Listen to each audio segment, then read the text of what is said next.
Ron, nice to meet you, man. Thanks for joining me today. My pleasure. I just wanted to first say congratulations on this amazing film. I really enjoyed it. Your performance is incredible in it, and this film has been getting such recognition and so many accolades. It's raw, it's gritty, and it's inspiring. So first off, congrats, man. Thank you very much. I agree with everything you just described. You said that you've been searching for another Guillermo Del Toro ever since his feature film debut, Kronos, that you acted in. Day of the Fight is Jack Huston's directorial debut. Did you see any parallels between working with Guillermo back then and working with Jack now? Absolutely. One of the things behind that statement I made about Guillermo was that that movie Kronos was the very first totally independent, low budget feature film I ever made. And not only was it the emergence of one of the more important filmmakers that walks the earth right now, but it was an experience that was so pure and so innocent and so filled with enthusiasm because there were no suits. It was all just friends of Guillermo rallying around him and doing the impossible, which is making a movie for two-thirds of the budget that was identified one of the three investors pulled out the night before. Every single thing that can happen on an indie movie happened on that, including me making lifelong friends and having this be the jump starting of a professional collaboration with Guillermo that has now lasted for like, I don't know, 6 or 7 projects. So yeah, I wish everybody who does what I do could find their own little Guillermo del Toro. And I've been searching all this time while Guillermo has switched over to $200 million movies. I'm still doing movies that lost a third of their budget the night before we started filming. And at 74 years old, I feel like that's why I look this fucking good. There you go. Hey, you're a handsome guy, first off, as you I mentioned. can't disagree. There you go. Of course not. But it's awesome. No, I know you have this love for independent films, which I really admire you about that because it goes to show that you truly love the art form of acting.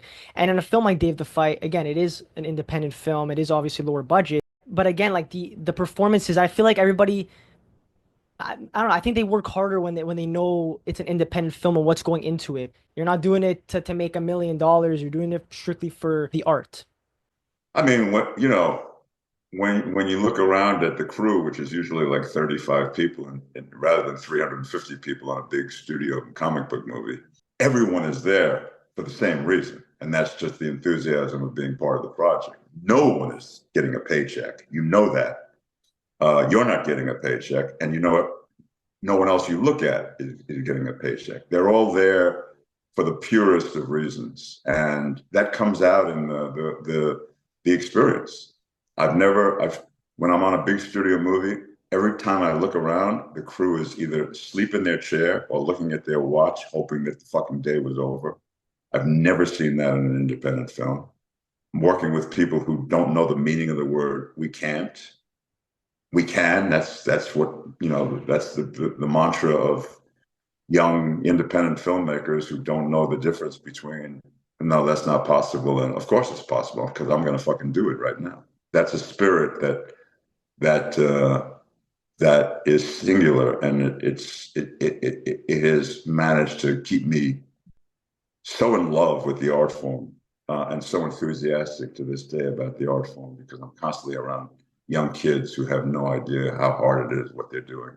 And your character, Stevie, in this film is like a mentor, and I'm sure like in real life you are like a mentor to these young actors who are trying to get into this business, and because you have the right mindset. And in this film, you tell Mikey a really nice quote. You say, "Kid, I love you, but you gotta let things go." As someone who's been a mentor to Mikey in the film, who in your own life has been that kind of mentor to you, offering that tough love or wisdom that you needed, that like when you needed it most? Oh, I've been lucky. I've had a couple of very close people who wanted saw how hard I was trying to get things right, and then watching me trip over my own dick. And people who really, really, really care about you, and there are so few that come into your life that answer to that description will actually say something that they know might piss you off, which is, "Hey, dude, dig yourself right now. You're a little over the top. Take a breath.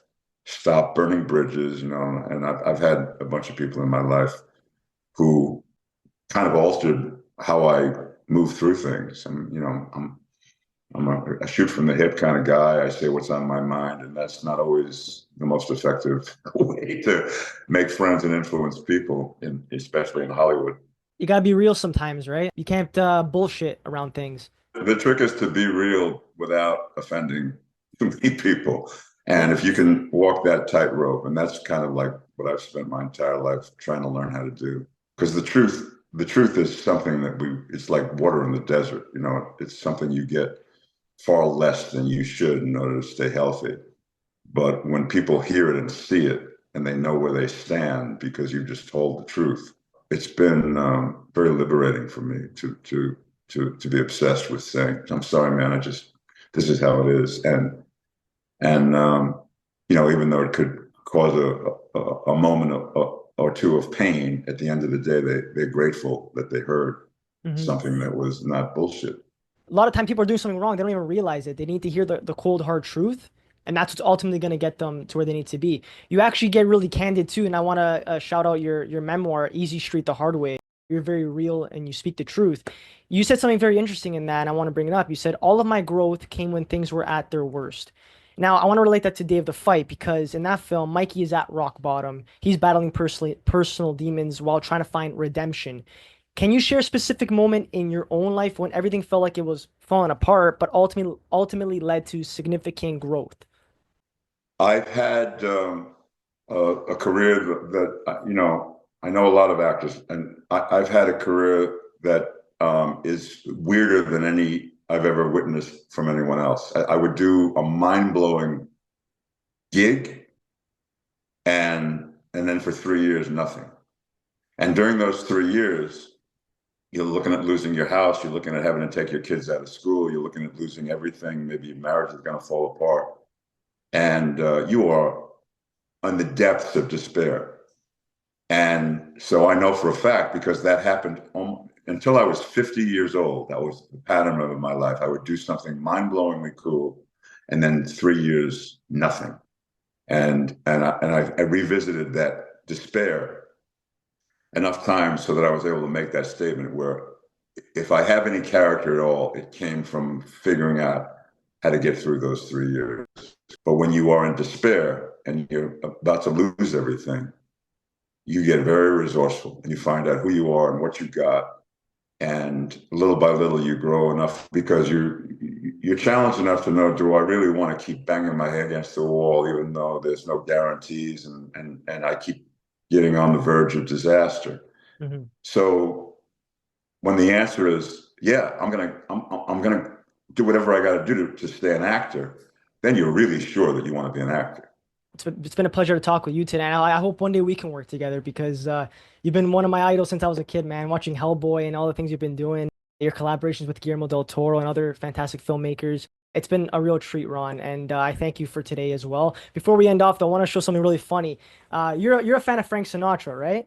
Big time. Okay.